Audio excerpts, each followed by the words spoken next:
Would you all please remain standing while we do the Pledge of Allegiance? I pledge allegiance to the flag of the United States of America and to the republic for which it stands, one nation, under God, indivisible, with liberty and justice for all. Thank you. All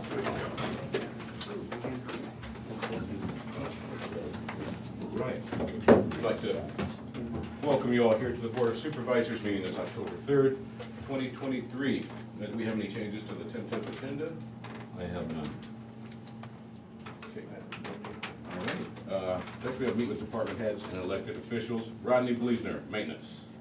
Good morning. Everything's going okay. Really busy. We've got a meeting this morning with construction admin at the jail to kind of go through a punch list out there on those projects. So hopefully get those finished up. I think I seen Nemo this morning. We got a pre-construction kickoff meeting this week on the health department, so looking forward to that. Other than that, we just got a lot of different things going on. Starting to get prepared for the winter months. Early. So, that's all I have. Thank you. Okay. Krista Pogmiller, health department. Good morning. We do have flu vaccine available. We're giving those on Tuesdays and Thursdays. We also have the COVID vaccine that is through the Bridge Access Program, which for people with uninsured or underinsured are able to get the COVID vaccine at no cost. We have ordered for people with insurance and private pay, but we're still on that waiting list to get that vaccine, so we hope to have that soon. I have heard other places in town might be getting it though, so if anyone's interested in getting the COVID vaccine, maybe check with the other pharmacies. We're working on getting that as well. And that's all I have this morning. Okay. We don't get any off on our gas either, do we? No. All right. Angie Bond, are we being safe? We're being safe. Everything is going good. I really don't have anything new to report. Okay. I hurt my pinky toe this morning when I was getting out of the shower, so I just wanted to make sure you know. Was it work related?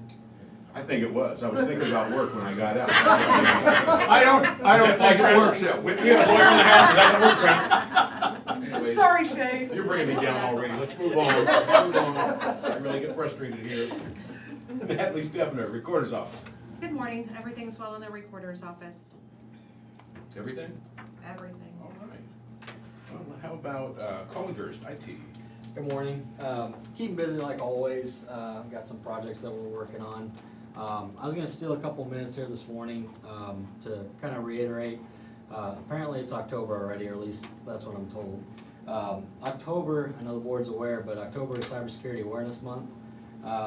So kind of wanted to talk a little bit about Bring cupcakes. what's that? Cupcakes or anything? No, for all I the could. 7th month? Trying to secure Slacker.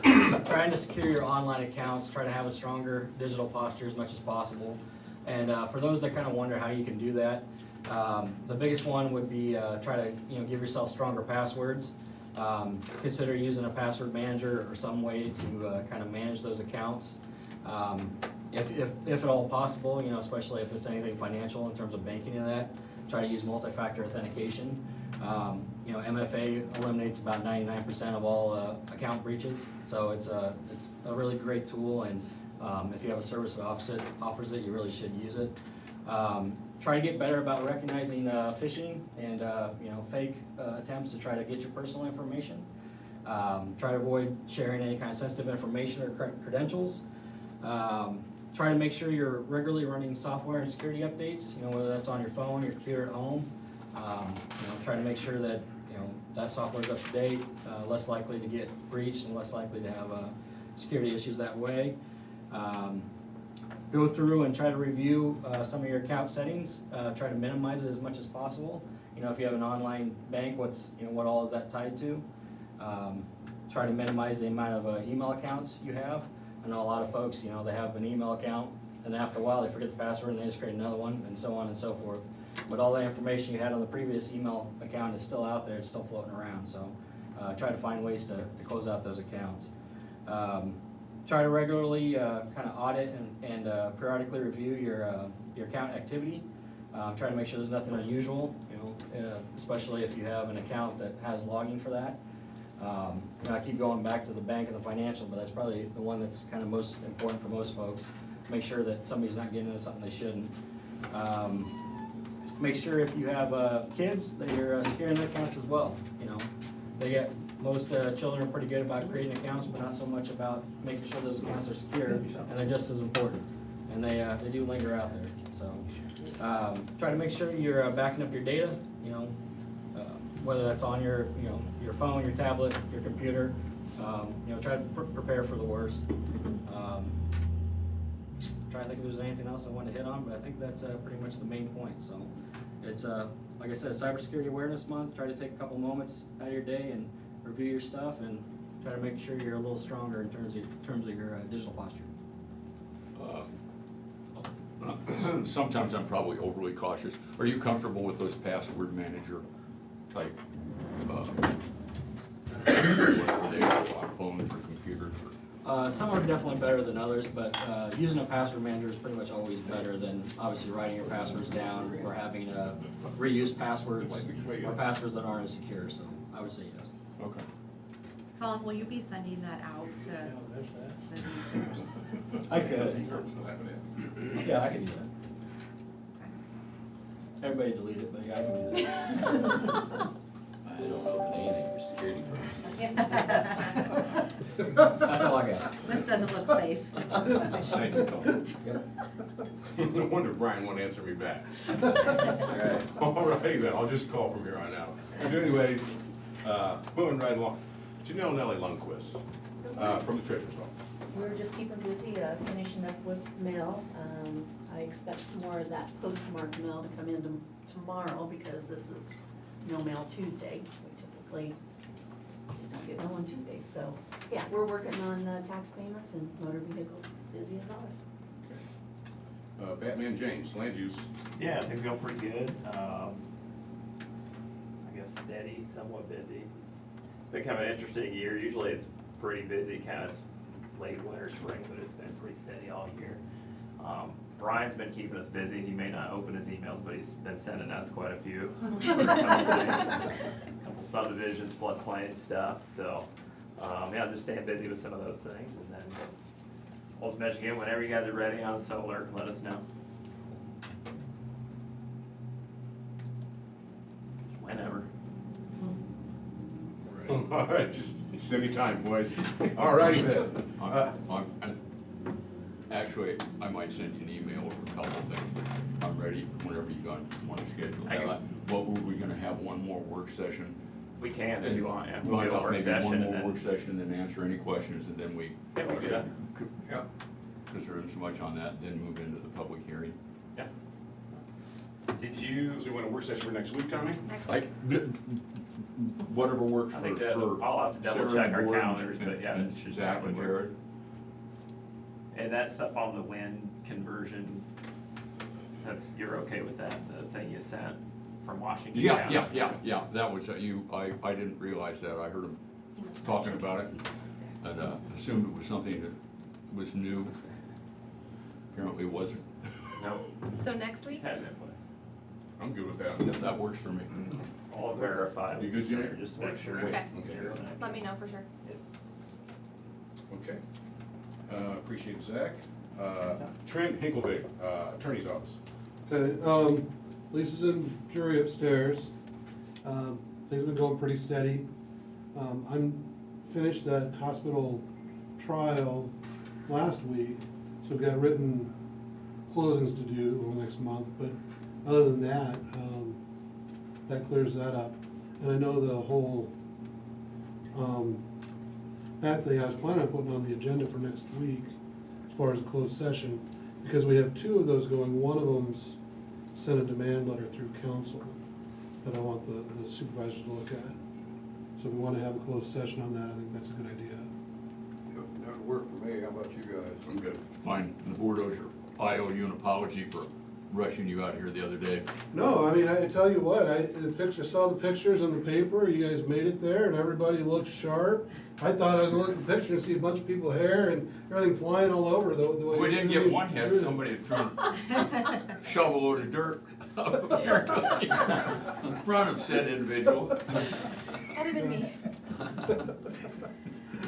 All right. Rodney. I think Rodney did that on purpose. Yeah, I agree. I've heard that discussion. Well, Look at him, he's smiling, he's really proud of himself too. Everybody else just kinda does a little, he's like. You can tell he's the worker in the group.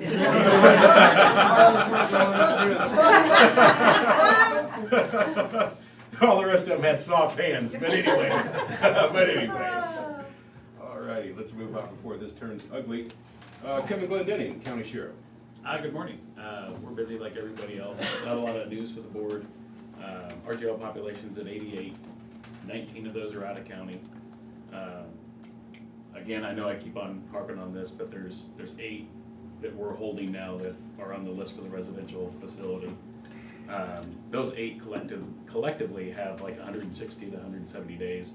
That's at a cost to the county of over $8,000, because we're having to house out of county and some of those, some of our own to compensate for those bed members.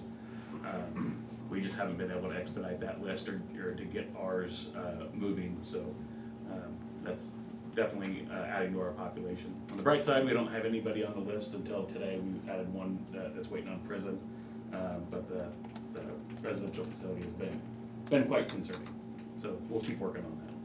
You know, that's a lot of money that the state's costing. Matter of fact, we're gonna do our bills today, $12,000 for our bills today goes to juvenile detention. That's another problem. And that's a 2-week bill. Yeah. Yeah, it's just 2 weeks.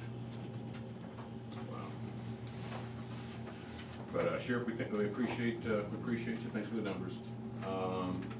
Sarah Marie, Auditor. Good morning. Primary election going on at the moment, absentee voting until the 9th, and then the election on the 10th. Busy. Can we do a canvass at 1 p.m. next Thursday? Can I get all 3 of you for that?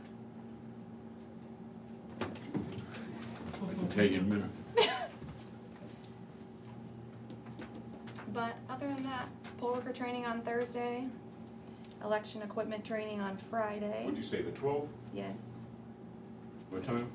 1 p.m. Can you make it 1:30? That'll work.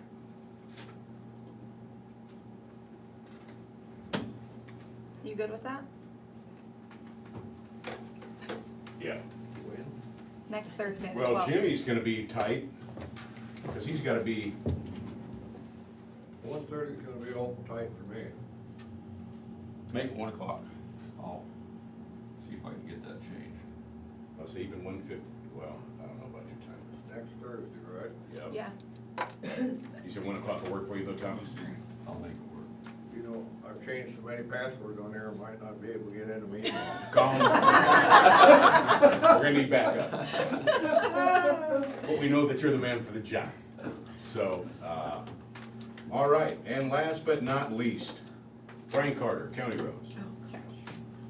Good morning. First, I'd like to say thanks to Krista and her staff. They came out and did flu shots out at our office shop, I guess, and I think Conservation had a few folks that came over and some others, so thank you to her for doing that. Saves us trying to pair people up and get them downtown. It works out really well. They showed up right off the bat in the morning, and that was a good deal. So, we're mostly done with, I think we are done with pinching, I guess. Obviously, it's been really dry. We'd really like to see some moisture, but they're now backing off the rain for tomorrow. So if you get some calls, that's probably some of the roads. They need a shot of rain, and we just surely haven't seen any of that. Still ditching, pretty actively. Actually had a couple ditching operations going last week, but we're down just to the regular one in Beaverdale today. And 99, of course, the big topic. I will mention yesterday we sent out the press release, but the golf course road intersection opened back up. So I think that gives some additional relief on that south end. And obviously we're looking forward to the main line opening up. It is still closed. Sometime in the next couple weeks, I would have to say. They've got a lot of progress to make this week. I think they're planning on trying to make that progress.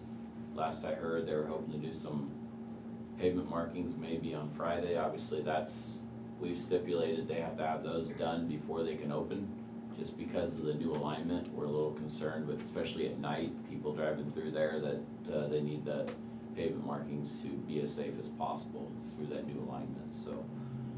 So we'll see, but sometime in the next couple weeks, I would hope and would think that it would open up. And obviously, you guys will know when I know more. But it is good to have golf course open, I will say that. So, other than that, there's a lot of stuff going on. We are not preparing for snow, unlike Rodney. We're hoping like heck we avoid snow for quite a while. We got a lot of stuff we'd like to get done. So, anyway, other than that, that's all I've got. Oh, and I'm gonna forget about under agenda items. I emailed all three of you about Alliant Energy wanting a utility easement, and they're just running a new mainline service from Plank Road across, and then ultimately down into Hope Haven. Are you guys all good with that being on the agenda next week for the board approving that utility easement? It's not the service line for Hope Haven, from what I understand, it's Alliant's main line to wherever their main line goes. So if you guys are good with it, I will throw it back to your work with Sarah, get on the agenda, and you guys can take care of that. So, all right, thank you. All right, thank you. Moving on to correspondence. Any correspondence, Thomas, Jane? I have none. I just had one, cussing out Brian again, but no need to get into that. Are we ready to move on to discussion and vote? 5A, accounts payable. We have $1,327,881.93 for checks, and then $313,360.05 for wire transfer payments, and the grand total amount of $1,641,241.98 accounts payable. Can I get a motion to approve? So moved. Second. Moved in second. Sarah Marie? Jim Carrey. Tom Broker. Yes. Shane McCampbell. Yes.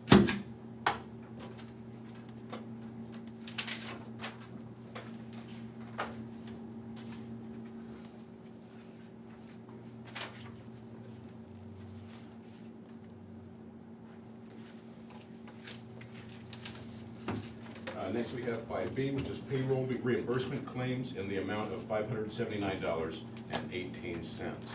Can I get a motion to approve reimbursement claims? So moved. Second. Moved in second. Sarah Marie? Tom Broker. Yes. Jim Carrey. Yes. Shane McCampbell. Yes.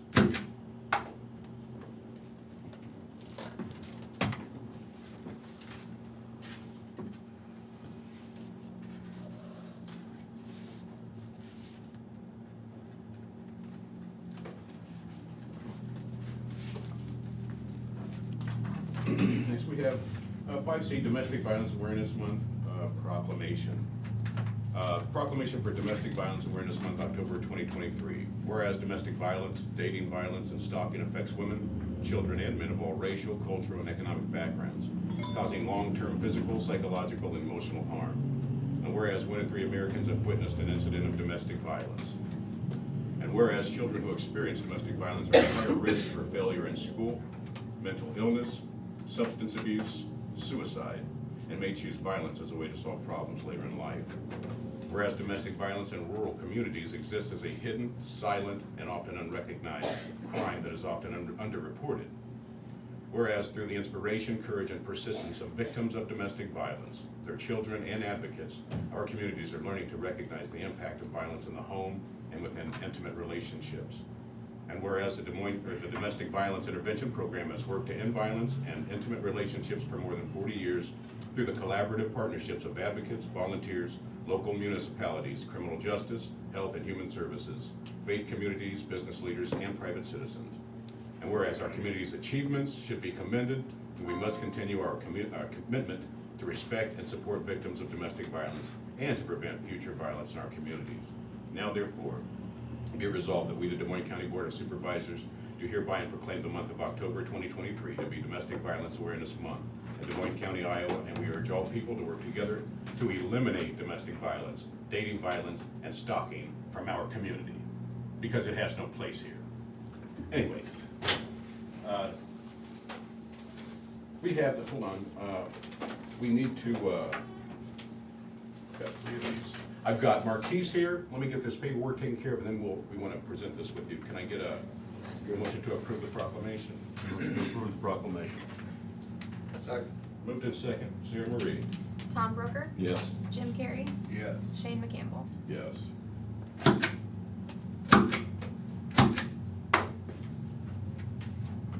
You know, it's sad when you pick the paper up, you read the rest, all domestic, you know, and there, it's really sad when you do that.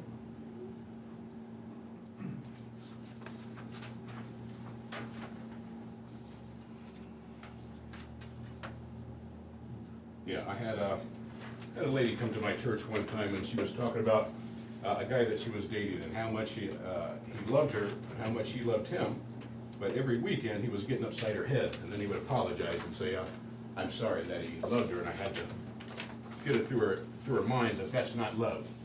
When somebody's putting hands on you and doing stuff like that and saying sorry just because they said sorry, that's not love, friends. It doesn't work like that. That's not love. People need to be reminded of that. Because some people fall into that hole and they feel like, well, I'm just trapped here. You're not trapped, friends. Not in Moines County. You need to call somebody, let somebody know. That's what you need to do. We'll get help on the way. That's what you need to do. Call Trent. What's your private number, Trent?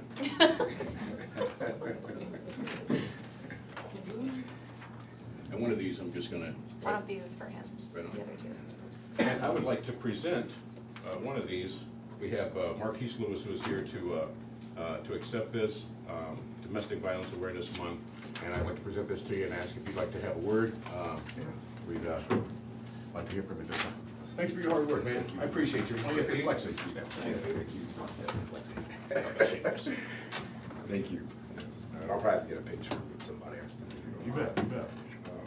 How are we doing? My name is Marquise Lewis. I am the Rural Manager of the Domestic Violence Individual Program. I cover 4 counties of Lee, Van Buren, Henry, and Des Moines. And what we do is we do comprehensive victim services with victims and survivors of domestic violence. Now that can look at an array of things: stalking, harassing, physical abuse, mental abuse. We work with all orientations, all genders, all backgrounds, okay?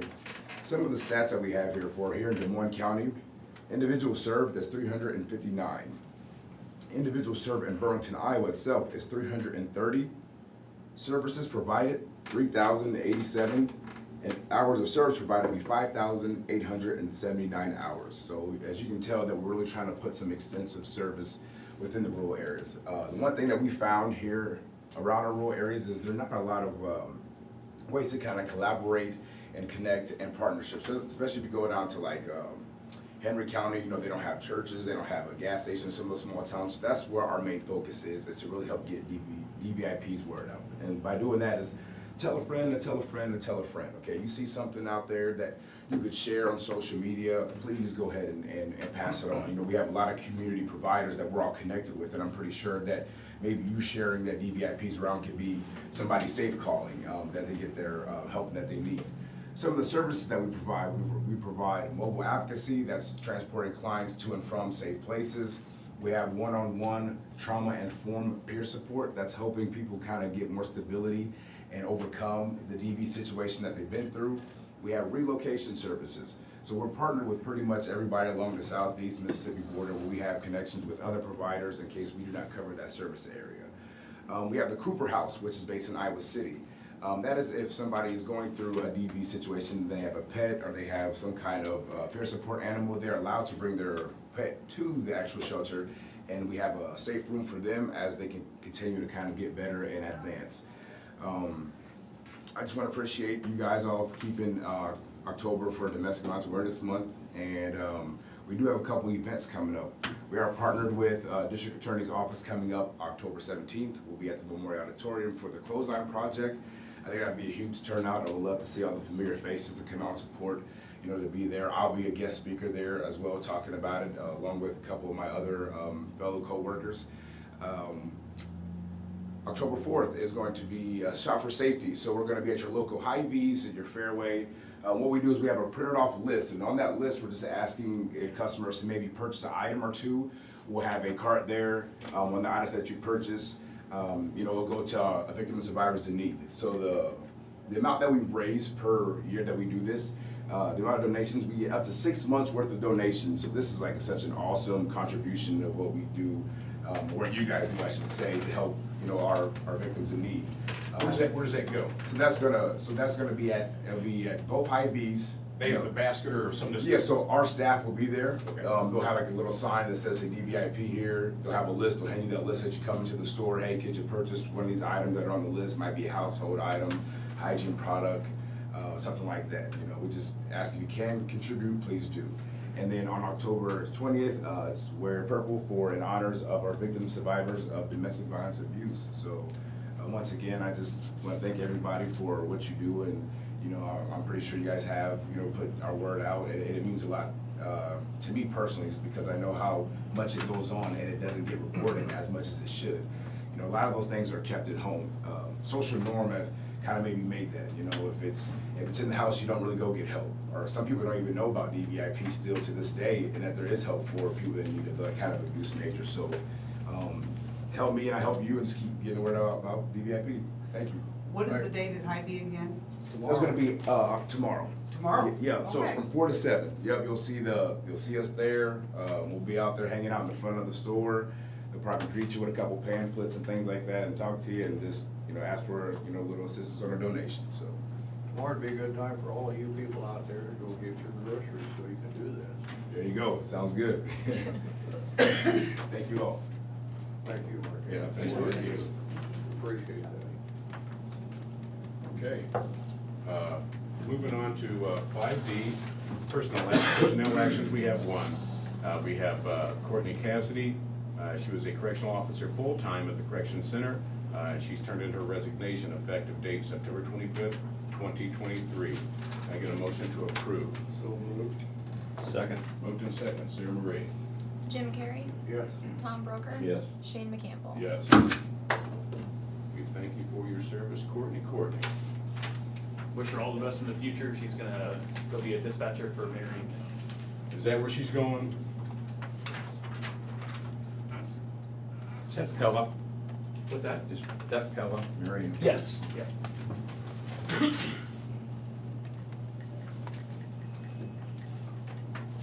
Okay, and finally, we have our minutes from our previous meeting on September 26th. Can I get a motion to approve the minutes? So moved. Second. Moved in second. Sarah Marie, let's vote.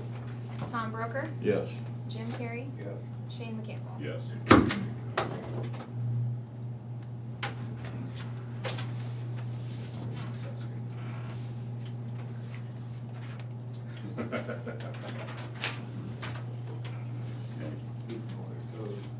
Somebody's got.